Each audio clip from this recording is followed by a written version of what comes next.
Queridos, vamos ler Atos dos Apóstolos, capítulo 18, versículos 1 até o 11. E depois disto, partiu Paulo de Atenas e chegou a Corinto.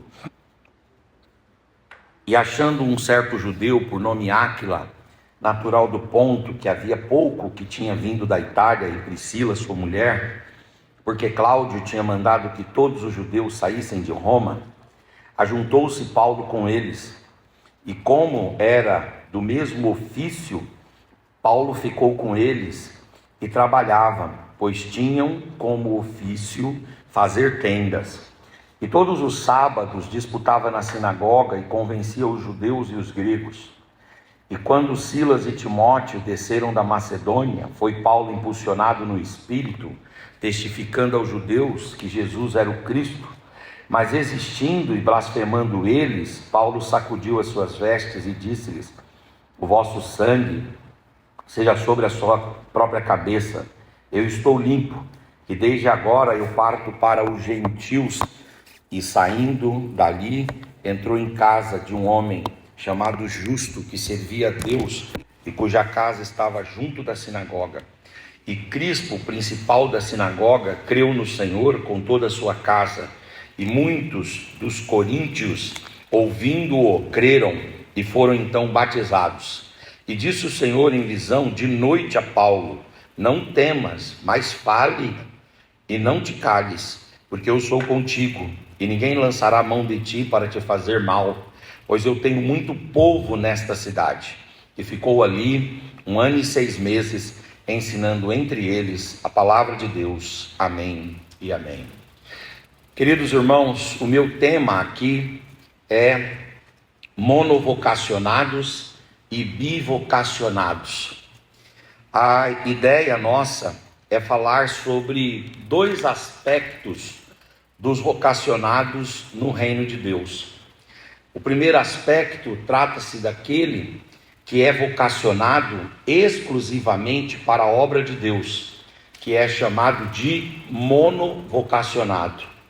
E o outro aspecto é falarmos sobre aquele que atua numa profissão, mas também atua na obra de Deus. Esse é chamado de bivocacionado.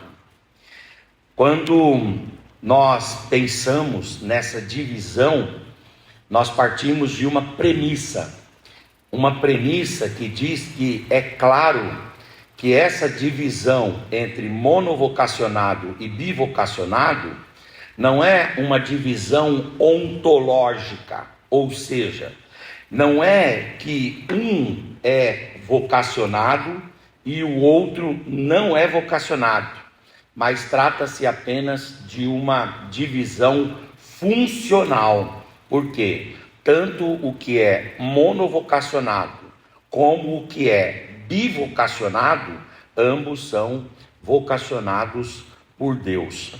Também os irmãos aqui são muito maduros e equilibrados e sabem que não existem hierarquias entre esses dois perfis de vocacionados. O indivíduo que é monovocacionado, ele não tem uma maior autoridade espiritual do que aquele que é bivocacionado, porque ambas as vocações redundam na glorificação do Senhor, na expansão do reino e na edificação da igreja. Então, hoje eu quero falar com os irmãos sobre os monovocacionados e os bivocacionados. Eu quero começar trazendo o conceito de vocação. É claro que vocação vem do latim vocare, e vocare quer dizer uma voz que grita no interior.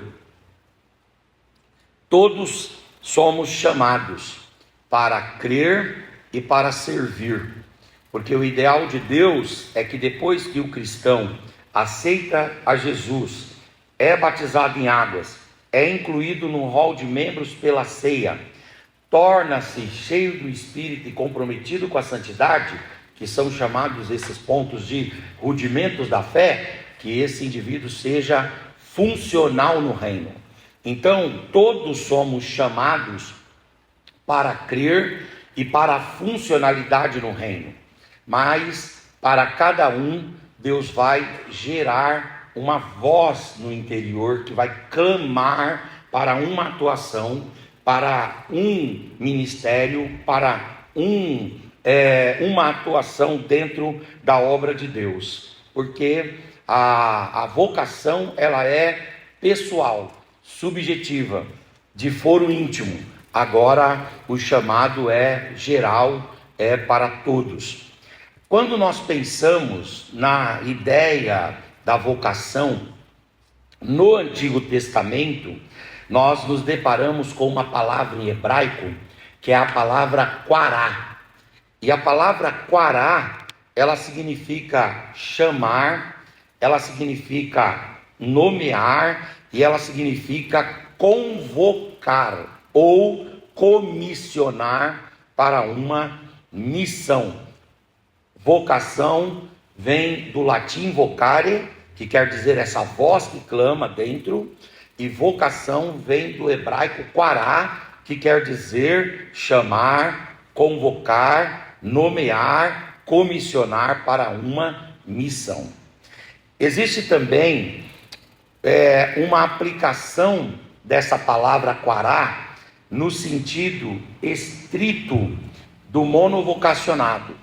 Essa palavra, por exemplo, ela vai aparecer em Isaías capítulo 6, versículo 8, quando Deus fala, e o profeta Isaías diz: e depois disso eu ouvi a voz do Senhor que disse, aí Deus fala com ele: a quem enviarei? E quem há de ir por nós? Então disse eu: eis-me aqui, envia-me a mim. A palavra quará, ela aparece no versículo 6 com esse chamamento, com esse comissionamento. Deus chamando Isaías para um exercício monovocacional. No hebraico ainda, lá no Antigo Testamento, aparece uma outra palavra para vocação. É a palavra que é um pouco difícil de falá-la, e depois eu vou mandar esse material para os irmãos, é claro, mas é a palavra chokmar. Chokmar é uma palavra que tem a ver com uma competência que Deus dá para algumas pessoas, para que estas pessoas exerçam determinadas profissões. São habilidades, sabedorias e técnicas que Deus dá para alguns, para que estas pessoas exerçam a bivocação, exerçam uma dupla chamada, exerçam tanto a atividade secular quanto a atividade vocacional. E esta palavra, chokmar, ela vai aparecer em Êxodo 31, 2, quando diz assim: Deus chamou a Bezalel dizendo: eis que eu tenho chamado por nome a Bezalel, e eu o enchi do Espírito de Deus, mas também o enchi do Espírito de sabedoria e de entendimento, e de ciência para o labor, para inventar criatividades e trabalhar com o ouro, com a prata, com o cobre, e em lavramento de pedras, e em lavor de madeira, para trabalhar com todos os serviços artesanais. Então Deus vai dar uma vocação para o Bezalel, que é diferente da vocação que ele vai dar para Isaías, porque a vocação de Isaías quer dizer uma vocação exclusiva, uma vocação integral. O Bezalel não. Deus vai dar uma vocação numa profissão, uma vocação numa técnica, numa expertise, e ambas as vocações vêm de Deus e se prestam a servir o povo de Deus e o reino de Deus. No Novo Testamento, em grego, a palavra para vocação é a palavra klesis, e klesis deriva de um verbo chamado kalel, e klesis e kalel querem dizer o quê? Chamar, convocar, escolher para um propósito, klesis. Esta palavra ela vai aparecer em Efésios capítulo 4, versículo 1, nessa carta, quando Paulo está falando sobre os cristãos, ele diz o seguinte: rogo-vos, pois eu, o preso do Senhor, que andeis como é digno da vossa vocação, da vocação na qual fostes chamados. Essa palavra aqui, vocação, é a palavra klesis. E esta palavra klesis é a mesma palavra que aparece no nome da igreja. Porque no nome da igreja, a palavra que aparece lá em grego é eclesia, que é um prefixo ek, que quer dizer fora, e klesis, que quer dizer chamar, vocacionar. De modo geral, na igreja, todos serão chamados, e todos terão na sua subjetividade, na sua individualidade, uma vocação. Tanto aquele que trabalha de forma monovocacionada, exclusiva, integral, com tempo total, full time na obra de Deus, como aquele que trabalha tendo que compartilhar o seu tempo, o seu conhecimento, a sua hora, as suas habilidades e também as suas competências entre a obra de Deus e a sua vida secular. A vocação que Paulo está tratando aqui em Efésios é mais do que uma ocupação ministerial ou uma ocupação profissional. Paulo está falando de pessoas que, não importa se são vocacionadas exclusivamente para a igreja, ou se são vocacionadas para a igreja e para a vida profissional, estas pessoas são vocacionadas para cumprir os propósitos eternos, tanto na profissão quanto no ministério. E os propósitos eternos podem ser cumpridos quando nós estamos trabalhando e podem ser cumpridos quando nós estamos pregando em cima de um púlpito. Nós estamos dentro de uma missiva maior, nós estamos dentro de um plano maior, nós estamos dentro de um escopo maior, nós estamos dentro de um propósito maior, que é louvar a Deus, edificar a igreja e expandir o reino de Deus. A vocação, ela é dada por Deus, então ela vem daquilo que é externo ao homem, pois é Deus quem chama, mas o homem no seu íntimo, no seu ambiente interno, nos recônditos mais profundos da sua alma, o homem percebe a sua vocação. Em algum momento Deus o faz identificar a vocação e ele então responde positivamente a esse chamado de Deus. É muito interessante que pensemos nisso. Nunca vai existir uma vocação que será bem exercida e executada sem que ela seja conscientizada. Todos aqueles que são vocacionados também são conscientizados da vocação que possuem. E como é que essa consciência de si chega? Consciência da vocação, da habilidade, da unção, da consagração e daquilo para o qual foi chamado chega. Deus tem muitos agentes para que ao longo da vida Deus vá trazendo percepções, concepções, clareza, latência, e o indivíduo vai ficando mais claro quanto ao seu papel na igreja e também na sociedade. E ele vai enfrentando menos, ele vai se tornando menos recalcitrante, ele vai se tornando menos resistente, menos irresignado, e ele vai aceitando com uma resignação, ele vai aceitando de forma tranquila aquilo que Deus tem para dar. Agora, quando a gente olha para a Bíblia, nós vemos esses dois perfis bem descritos. Nós vemos na Bíblia aqueles que são monovocacionados, dedicados exclusivamente ao ministério. Em primeiro lugar, Eu coloquei aqui o Samuel. Os irmãos sabem muito bem que ele servia de contínuo no templo de Deus, conforme 1 Samuel 3,10, que diz: então veio o Senhor e ali esteve, e chamou como das outras vezes: Samuel, Samuel. E disse Samuel: fala, porque o teu servo ouve. E a partir disso, o Samuel viveu integralmente no ambiente cultico, no ambiente religioso. Ele inspirava e transpirava, respirava, vida religiosa. Ele cuidava da vida religiosa de Israel, integralmente. Um outro personagem que Deus vai chamar integralmente é Jeremias. Jeremias, os irmãos aqui conhecem, ele foi chamado desde o ventre da mãe, para um trabalho exclusivo.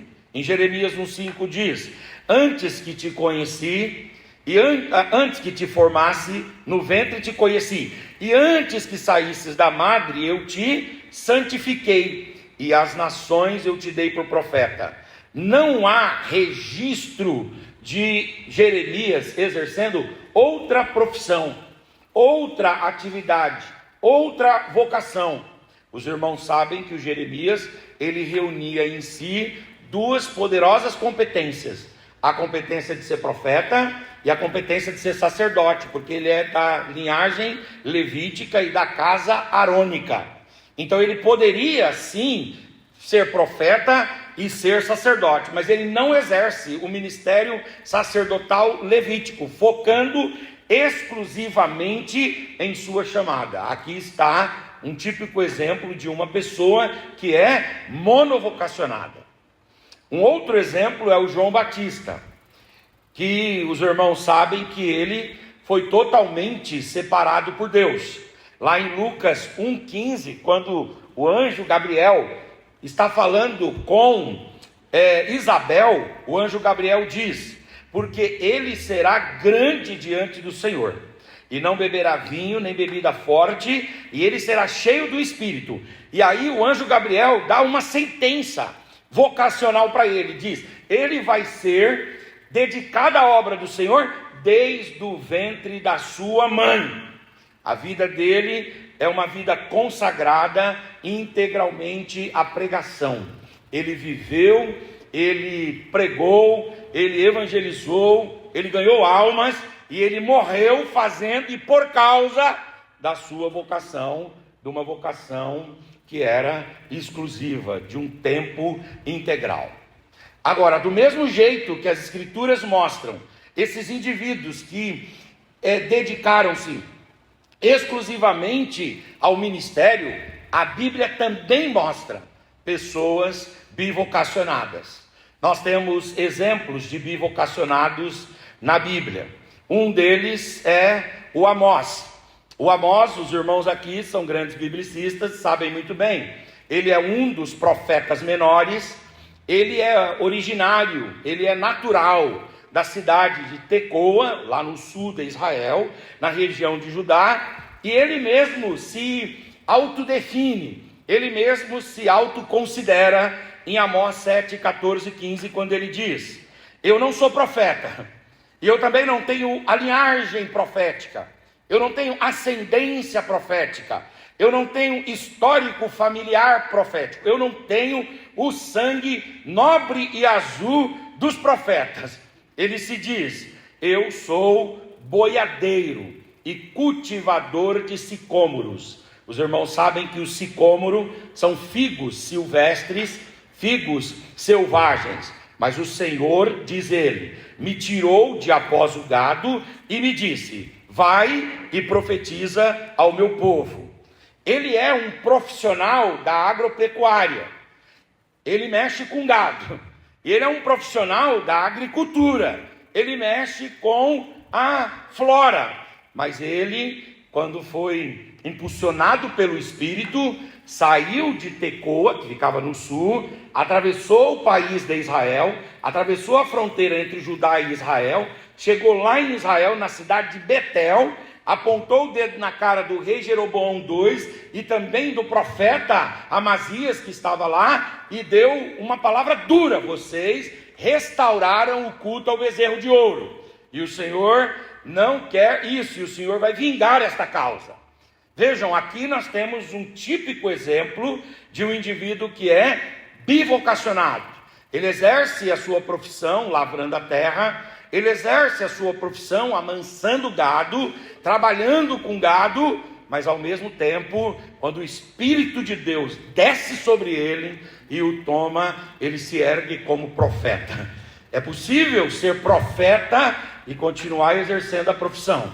É possível impactar a nação e continuar trabalhando naquilo para o qual Deus te tem dado a oportunidade de se preparar. É possível você continuar sendo uma voz de Deus e uma voz no seu ambiente profissional. Um outro indivíduo é o José de Arimateia. O José de Arimateia, os irmãos conhecem. Ele é descrito em Lucas, capítulo 23, versículos 50 e 51, onde se lê o seguinte: e eis que um homem por nome de José, senador, homem de bem, que era justo e que não tinha consentido no conselho dos atos dos acusadores de Jesus, ele era natural de Arimateia, cidade dos judeus, ele também esperava o reino de Deus, é isso que Lucas diz. Mas esse indivíduo, que era um homem rico, membro do Sinédrio, um indivíduo da lei, ele trabalhava no legislativo judaico e no legislativo romano. José de Arimateia trabalhava no processo de construção legislativa. Um senador foi alcançado pelo poder do evangelho, e ele então, numa hora de necessidade, apareceu, e ele conversou com Pilatos e obteve a oportunidade, primeiro, de tirar o corpo de Jesus da cruz, porque o corpo dos mortos na cruz pertencia ao Estado, e o Estado poderia vilipendiá-lo, e era assim que o Estado fazia com aqueles que eram considerados personas non gratas do Estado romano e do Estado judaico.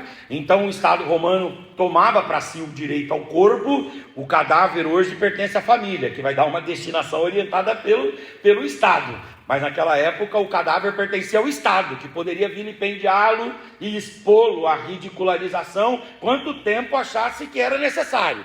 Mas aí esse indivíduo interveio com a sua política, com a sua polidez. Ele foi lá e conversou com quem tinha que conversar, despachou com quem tinha que despachar, e obteve o direito de arrancar o corpo de Jesus da cruz.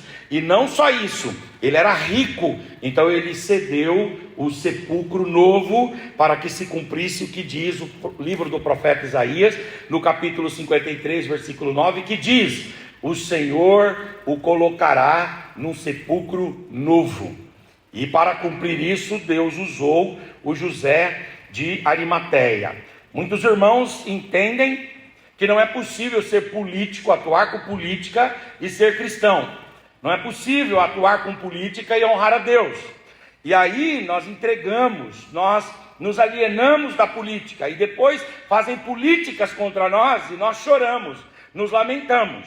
Aprendamos uma coisa que a história tem tentado nos ensinar há anos: tudo aquilo que nós relegamos ao mundo e ao poder das trevas, depois precisaremos buscar de volta para termos alguma voz. A igreja no passado rejeitou a televisão, depois teve que comprar a televisão. Rejeitou o rádio, teve que comprar o rádio. Rejeitou a internet, hoje tem toda a transmissão na internet. E agora a igreja está rejeitando, eu vejo muitos ambientes dizendo isso, a inteligência artificial. E aí depois vai ter que ficar pagando caro para ter acesso a isso. Da mesma sorte, a igreja, por conta de um desdobramento histórico sensível do casamento da igreja com o Estado, a igreja passou a desprezar a política, dizendo: não devemos atuar na política. Mas o José de Arimateia, ele é uma demonstração de que é possível exercer uma política justa e íntegra e, ao mesmo tempo, cumprir propósitos extraordinários dentro da igreja. Quanto maiores alcances Deus te der, maiores alcances o reino de Deus terá através da sua vida. Não feche o seu coração para os lugares que Deus pode te colocar, porque é ao te dar autoridade e voz que o Senhor também permitirá que o reino de Deus ecoe em muitos outros lugares e em muitas outras vidas. Agora, um outro exemplo é o Cornélio, que é apresentado em Atos capítulo 10, versículos 1 e 2. Leiamos. E havia em Cesareia um homem por nome Cornélio, centurião da corte, chamado Italiana. Ele era piedoso e temente a Deus com toda a sua casa. Ele fazia muitas esmolas ao povo e de contínuo orava a Deus. Ele era um oficial romano que residia ali em Cesareia, exercia a função de militar. Ele era um centurião. O que é o centurião? O centurião é alguém que comanda 100 homens. Ele era capaz de comandar 100 homens. E ele serviu durante o tempo de Pôncio Pilatos.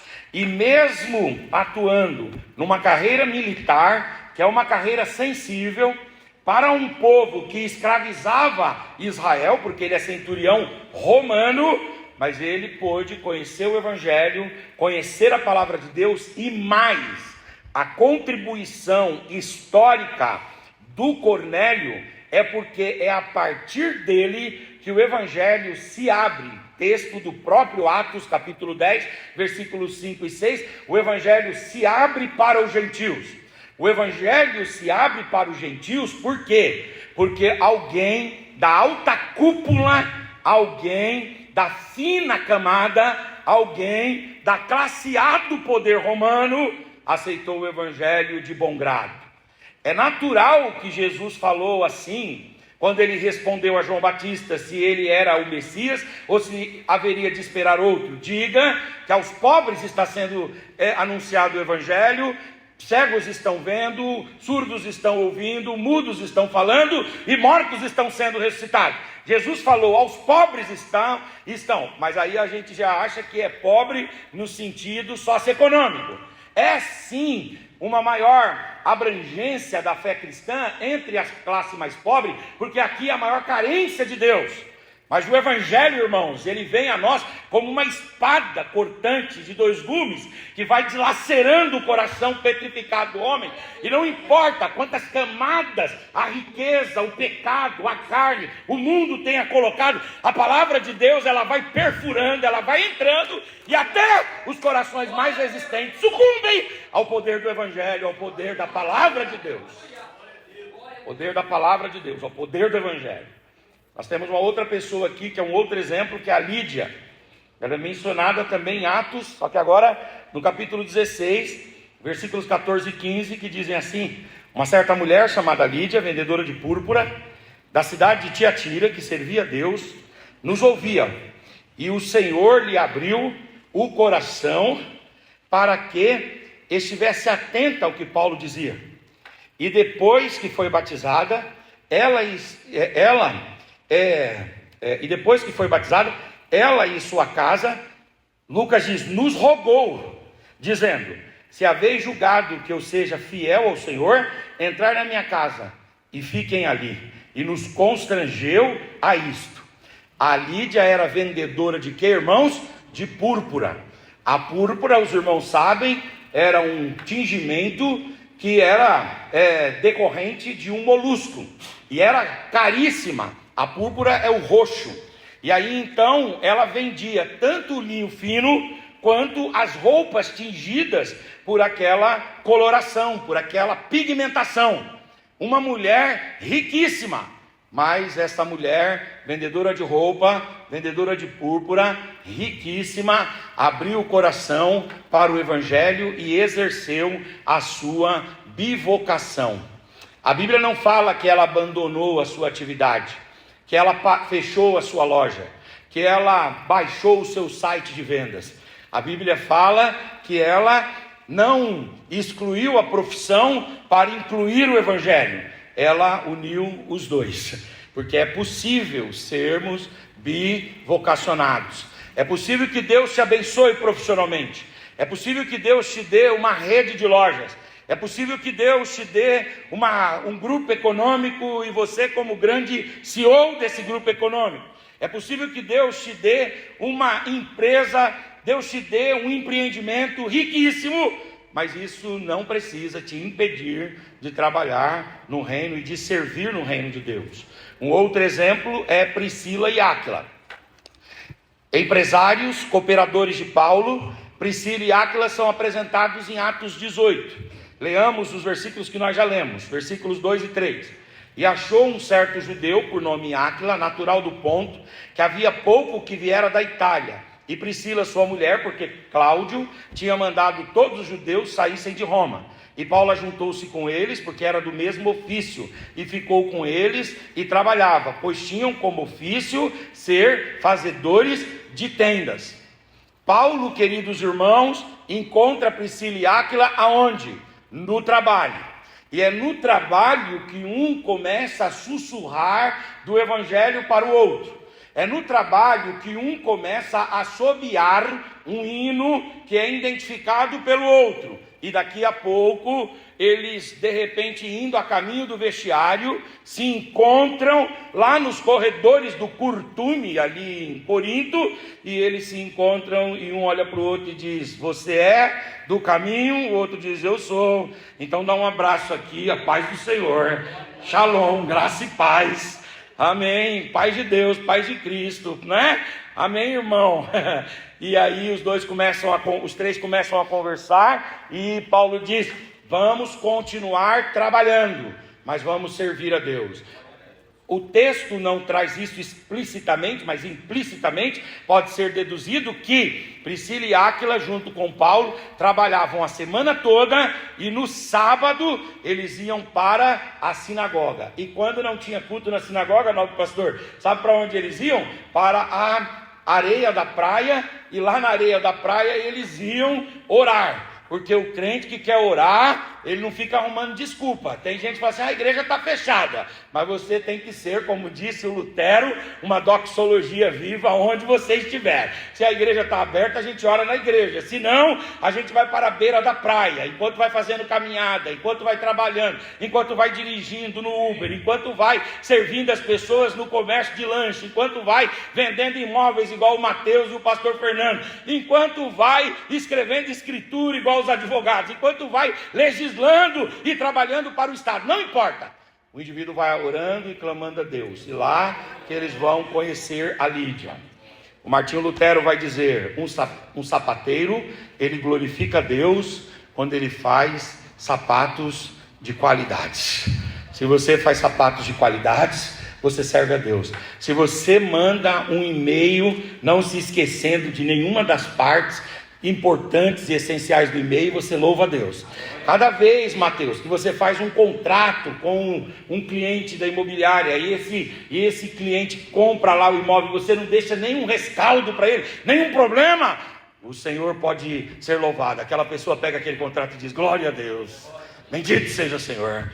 Todas as vezes que você, minha irmã, meu irmão, faz uma comida para servir num buffet, e aí os convidados chegam lá e eles se assentam e pegam um pedaço daquela lasanha gostosa de molho à bolonhesa que você faz, e aí come aquela lasanha maravilhosa, ele termina dizendo: glória a Deus.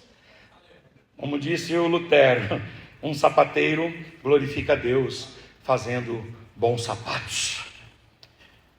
Paulo é um exemplo de alguém bivocacionado. E aí eu vou para a minha última parte da minha fala. Eu quero terminar o seguinte: como é que você deve discernir, como é que você deve compreender se a sua vocação é ser um monovocacionado ou um bivocacionado? Como é que você vai identificar se você nasceu para trabalhar integralmente na obra ou se você deve laborar nas duas atividades? Não existem critérios infalíveis, mas existem critérios que nos dão uma ideia. São os chamados indícios de. São indícios. Esses critérios, eles podem te ajudar a definir se você tem uma vocação monovocacional ou bivocacional, ou se você tem apenas um desejo, uma expectação, um anelo. Você apenas apetece isso. Isso é só seu ou é de fato uma vocação? Vamos lá. Em primeiro lugar, para você identificar se você é monovocacionado, você tem que verificar se ao longo da sua vida, vejam o que eu estou dizendo, ao longo da sua vida, se por mais de um canal e se de formas diferentes e em lugares e locais diferentes, Deus tem te confirmado isso. Porque se você for monovocacionado, Deus vai fazer isso de modos diferentes, em lugares diferentes e em tempos diferentes, e utilizando meios diferentes. Ele vai falar na tua intuição, na sua mente, você sente isso dentro de você. Ele vai falar em sonhos, ele vai levantar profetas, e ele vai, de alguma forma, deixar a vontade dele cristalina na sua vida. Porque, grave isso, um vocacionado só se presta a exercer a sua vocação quando ele tem convicção dela. A diferença entre o que é monovocacionado e o que pensa ser, é que esse que é, ele tem uma convicção robusta, uma convicção inabalável. Então o primeiro critério é: você já teve isso confirmado para você? Segundo critério é: a igreja, os seus amigos, a família e a sua comunidade de fé te reconhece como monovocacionado?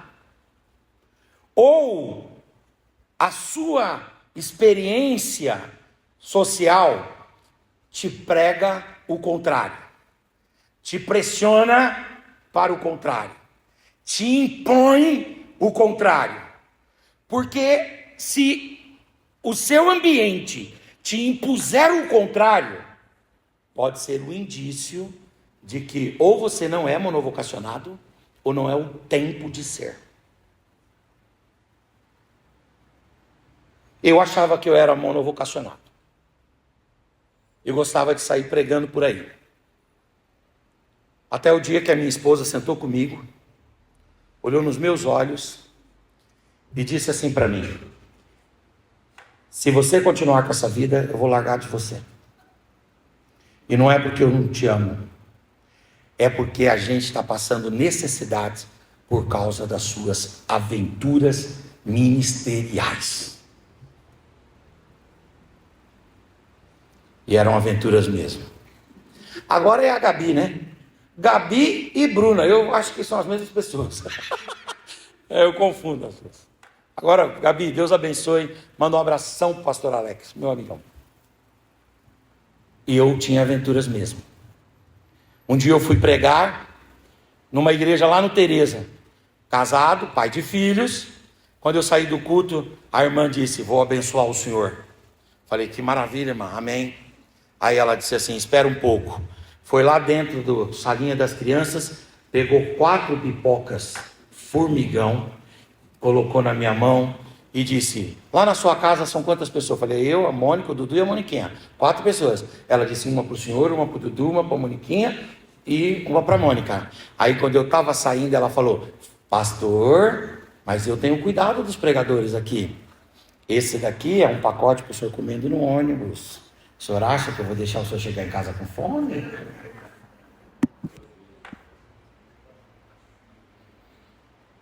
O que o seu entorno diz? O que aqueles que estão ao seu redor dizem? Terceiro critério: Existe uma provisão que te possibilite uma dedicação exclusiva? Porque Deus, ele financia os seus próprios projetos. E se a sua vocação ou monovocação é um projeto de Deus, Deus vai mandar financiamento para esse projeto. Tem um teólogo, grande pregador da era dos avivalistas, chamado George Whitefield. Pregava, mas trabalhava também. E de repente Deus começou a aquecer no coração dele um trabalho monovocacional. E a primeira pergunta que ele fez para Deus foi: como eu vou sustentar a minha família?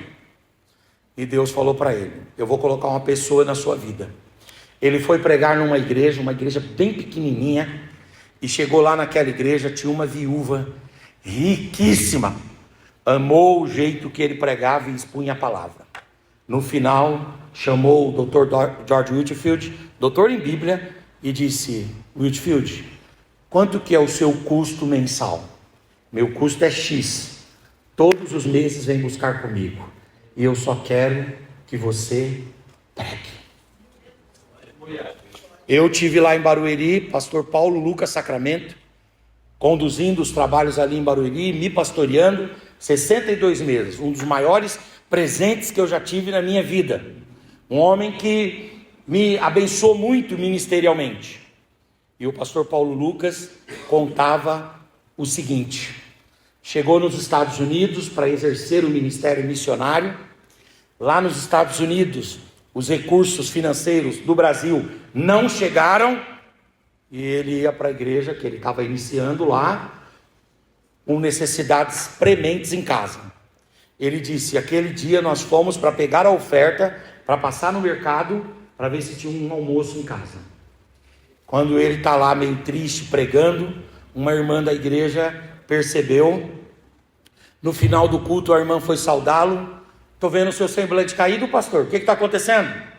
Aí a igreja estava começando. Ele disse: eu estou passando uma necessidade financeira tremenda, estou esperando a oferta aqui de hoje da igreja, para eu passar no mercado, comprar as coisas, para levar para casa, para a gente comer. Nós vamos comer a oferta, não vai dar para investir nada na igreja. Eu não sei quanto tempo a gente vai ficar aqui. Ela olhou para ele e disse: eu vou conversar com meu marido. Foi conversar com o marido dela era dono de uma tabacaria, vende tabacos. E esse indivíduo cubano falou: avisa para o seu pastor que eu vou dar X mil dólares para ele por mês, durante o tempo que ele precisar. Ele usou durante 5 anos, ele ficou lá 15 anos, e quando ele voltou, a igreja tinha mais de 500 pessoas. Os projetos de Deus são autofinanciáveis. Se você tem uma monovocação, eu quero que você saia daqui com essa palavra: virão recursos da parte de Deus, para que você possa exercer o seu ministério em paz. E eu termino, pastor Lucas, eu sei que o meu tempo já foi embora. Como é que você identifica se você é um bivocacionado? Em primeiro lugar, você tem que pensar, fazer essa análise se você precisa trabalhar para se sustentar. Você precisa trabalhar para se sustentar? Ou você tem pessoas que abençoam você para que você possa exercer o seu ministério tranquilamente? Se você precisa trabalhar no trabalho secular para se sustentar, e as pessoas, a vida, as suas circunstâncias não possibilitaram você ter recursos, então você é um bivocacionado. Vai trabalhar. E não há demérito nisso. Não há diminuição nisso. Deus pode e vai te usar poderosamente aonde Deus te plantar. Como é que eu descubro se eu sou bivocacionado? Se eu tenho que trabalhar. Segundo, você é bivocacionado quando você usa a sua profissão desde cedo para o bem do reino de Deus. Quem é bivocacionado de verdade começa a utilizar os seus recursos a favor do reino de Deus. Quem já foi líder de jovens aqui sabe que uma das formas de você trazer pregadores é você espalhar no meio daqueles jovens que trabalham a proposta de trazer aquele pregador, ou aquele cantor, ou fazer aquele evento de impacto.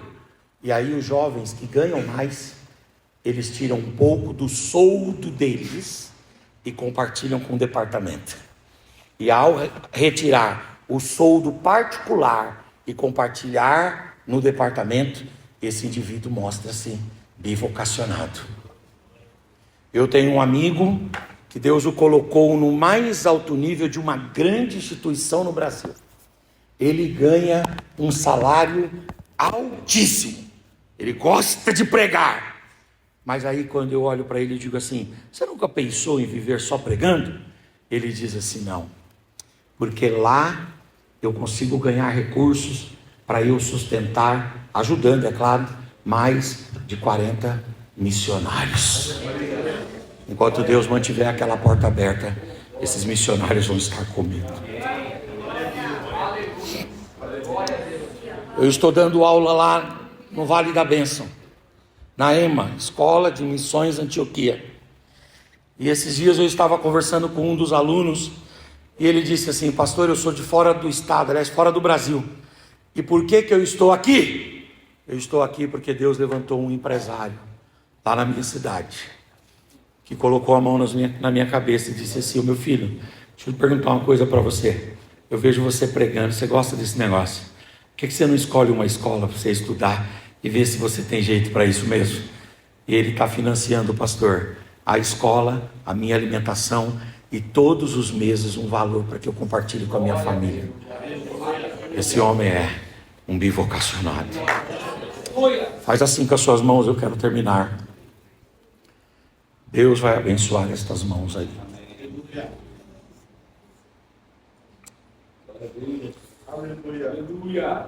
Deus vai prosperar estas mãos. E não importa se elas estarão segurando um púlpito ou se segurando uma máquina, um papel. O que passar por estas mãos será prosperado por Deus. E Deus te diz: eu não deixarei as suas mãos vazias. As suas mãos atenderão às suas necessidades. As suas mãos atenderão às necessidades da sua família. E as suas mãos atenderão à necessidade do meu reino. Feche as suas mãos, por gentileza. Eu quero, Senhor, pedir pelos meus irmãos aqui. Muitos aqui, Senhor, atuam integralmente na tua obra. Abre as portas para eles. Mobiliza, Senhor, os corações. O Senhor tem o coração dos homens na palma das suas mãos. Inclina o coração do jeito que o Senhor quer. Mas muitos aqui, Senhor, exercem profissões, trabalhos, acordam cedo, dormem tarde, mas no final do mês lembram de investir no teu reino, lembram de apoiar a tua causa, lembram de enriquecer a tua igreja e se preocupam, Senhor, com a tua obra. Honra os teus filhos, honra cada um de nós como o Senhor tem feito, cada um em sua própria vocação. Assim oramos. Amém, Senhor.